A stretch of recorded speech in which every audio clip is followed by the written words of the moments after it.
SEAL divers are the best at what they do, but they have a problem that limits their ability to do their mission.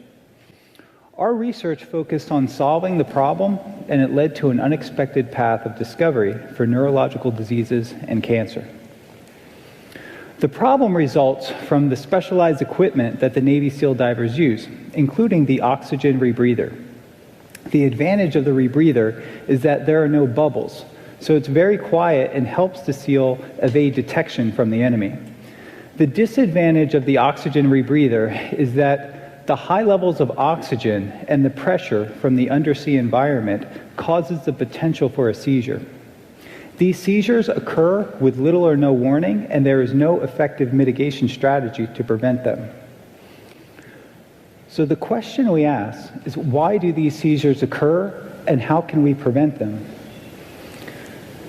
To answer this question required funding from the Office of Navy Research to develop a microscope that was installed inside a hyperbaric chamber, or a high-pressure chamber.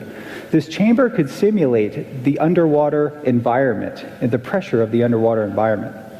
Using this technology, we demonstrated that neurons in the brain, when subjected to high pressure and high oxygen, are overstimulated. The overstimulation of the brain from the high oxygen and pressure causes a decrease in brain energy metabolism. When this happens, it causes the potential for a seizure. These oxygen seizures occur with little or no warning, and there is no effective way to prevent them. These drug-resistant seizures are similar to epilepsy patients that have drug-resistant seizures. And in the case of patients, they can use a special diet to prevent these seizures. One example of a patient who used diet is Mike Dancer.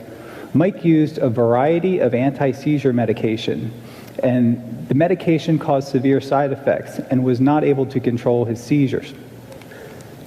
So due to the severe side effects, Mike stopped all the anti-seizure medication. And when he did, he saw an increase in his seizure frequency. At about this time, Mike discovered that there was a dietary intervention that he could use to control his seizures. And when he did, he found a sharp decrease in his seizure frequency. I'm happy to say that Mike has been on the diet for 5 years now, and he's been managing his epilepsy for 5 years without medication.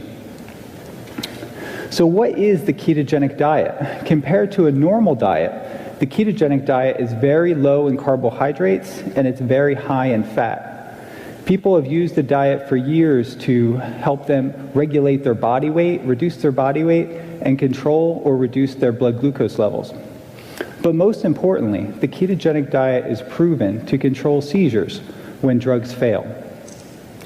No organization has done more to educate the public about the therapeutic potential of the ketogenic diet than the Charlie Foundation, started by Hollywood producer Jim Abrams. Jim's son Charlie was stricken with seizures. They were so severe and no amount of drugs could help him. So Jim looked into alternative approaches to manage his son's seizures. And with his research, he discovered that the ketogenic diet was being used at Johns Hopkins Hospital.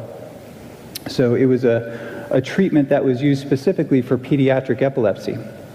So Jim took Charlie to Johns Hopkins Hospital, and they worked pretty closely with a dietitian there. And within a short amount of time, Charlie's seizures were under control. And Charlie was actually cured of his epilepsy at Johns Hopkins Hospital with the use of the ketogenic diet. So Charlie is actually off the diet completely today, and he remains seizure-free.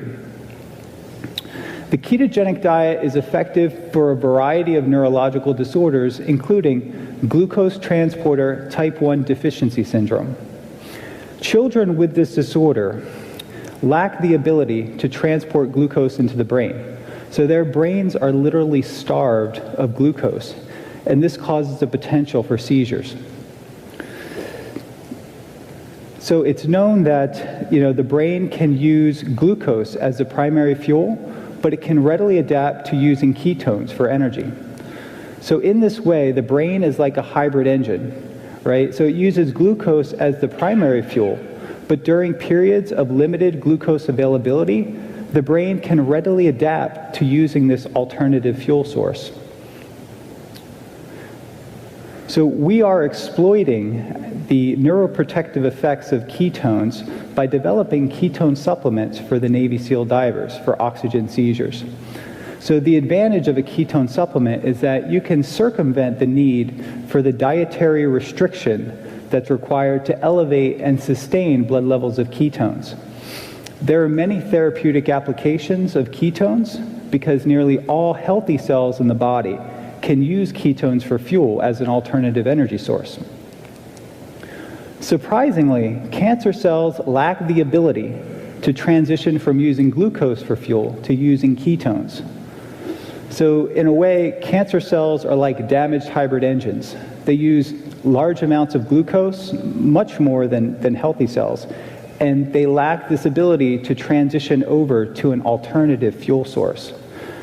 So we can say that sugar addiction is really the Achilles heel of cancer cells.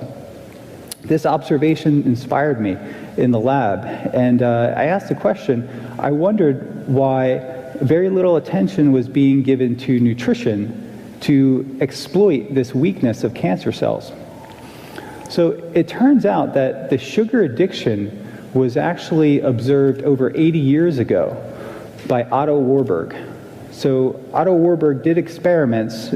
He won a Nobel Prize for these experiments, demonstrating that sugar cells are damaged in their metabolism, and the damage to their metabolism results in high amounts of sugar uptake. More recently, Thomas Seifert from Boston College has been a pioneer, really, in validating Warburg's hypothesis and proving that cancer is a metabolic disease. In Tom's experiments, he demonstrated that there's a specific, metabolic defect of cancer cells, this glucose dependency, and that we can target that with a variety of non-toxic alternative approaches. Oncologists target this weakness in cancer cells, which is excess glucose consumption, with something called an FDG PET scan. The PET scan actually shows the excess consumption of glucose in cancer cells relative to the healthy tissue surrounding it. So this allows for the imaging of excess glucose consumption that oncologists use, but this information really isn't used to exploit the cancer for a treatment modality.